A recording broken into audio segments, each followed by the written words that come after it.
Hey guys, welcome back to my YouTube channel. I haven't made a video in a little while, but I was really busy with Christmas and New Year and doing my day-to-day things. So I don't think, I'm not going to cover a massive topic in this video, purely based because it's the last day of 2018. So Happy New Year to you all.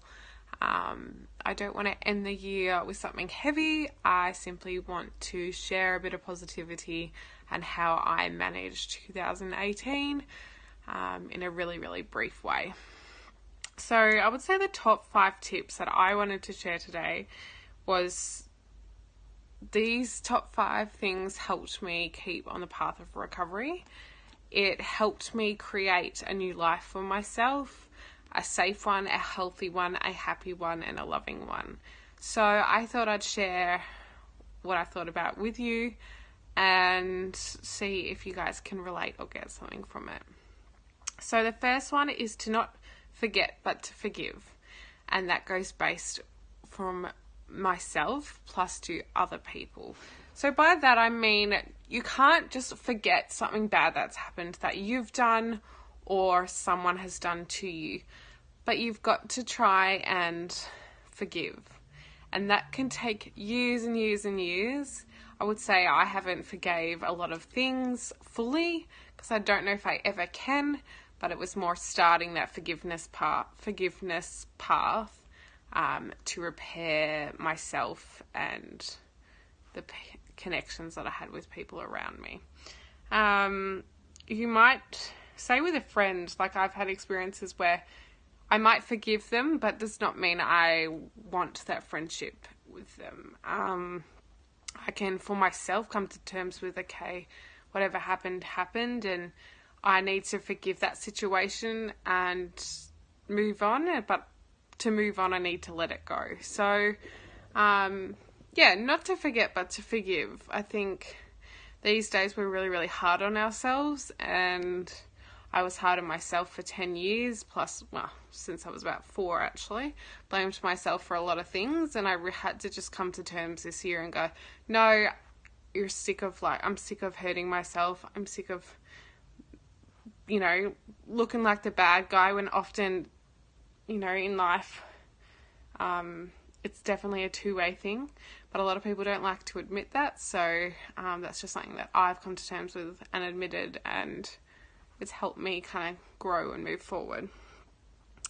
So another one is, another tip is I had to rebuild a new life, which definitely included my environment and external factors around me. I did move house. I moved to an area where I hadn't lived before.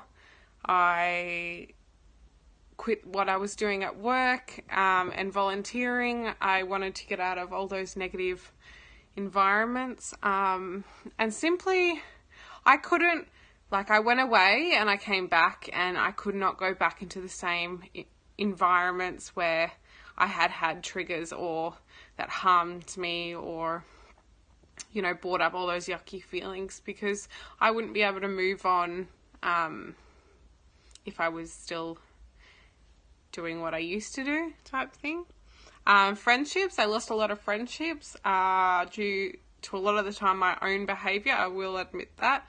That was when I was really mentally unwell and really hardcore into my addiction, so I was definitely not the real me, but I think a massive reflection is this year I've had friendships come back into my life that, were childhood friendships, and they've come back because I'm the real me again, and they want to have a beautiful friendship with me like they used to have, and that's a really, really nice feeling.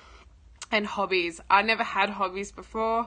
My hobbies were drinking, using drugs, partying, and just really, really toxic things. So I've really established what I like, and briefly that would be, say, art, animals, outdoors, and traveling.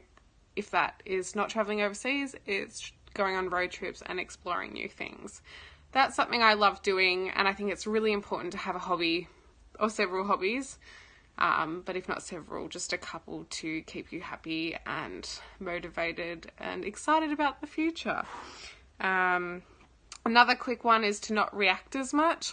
I was definitely a reactor in the past, and now if a confrontation comes my way, I generally sit with it and think about how I'm going to react, and then I react. Because sometimes when we react, if we're angry, if we're being passive aggressive, if it's a conflict, if we're uncomfortable, if we're upset by the situation, we might say some stuff that we wouldn't normally say, and we might regret saying. So definitely think about your words, and try not to be as automatic with that reactiveness.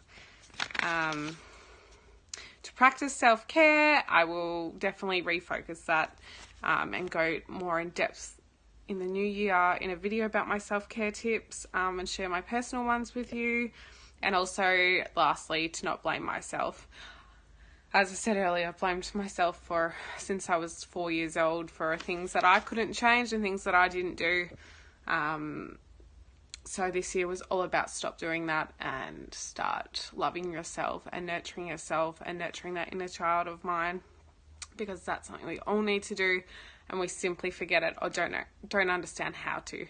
But thankfully I learned, so I have a few tips which I'll also share a bit more down the track. But I just want to wish everyone a happy new year. Have a safe one. I will be sober, but if you're drinking, be safe. And yeah, just have a beautiful 2019. Say goodbye to this year and just focus on the positives of what happened. If it's been a shit year, just remember tomorrow is a new start. It's a new year. And I will keep making my videos, and I'm just so grateful for the support that I've received so far. So thank you so much, beautiful people, from my heart. It's really, really meant a lot, and I will talk to you soon. But yeah, if you like my videos and if you can relate, connect, and so forth, please subscribe and show your support. All right, thanks guys. Bye.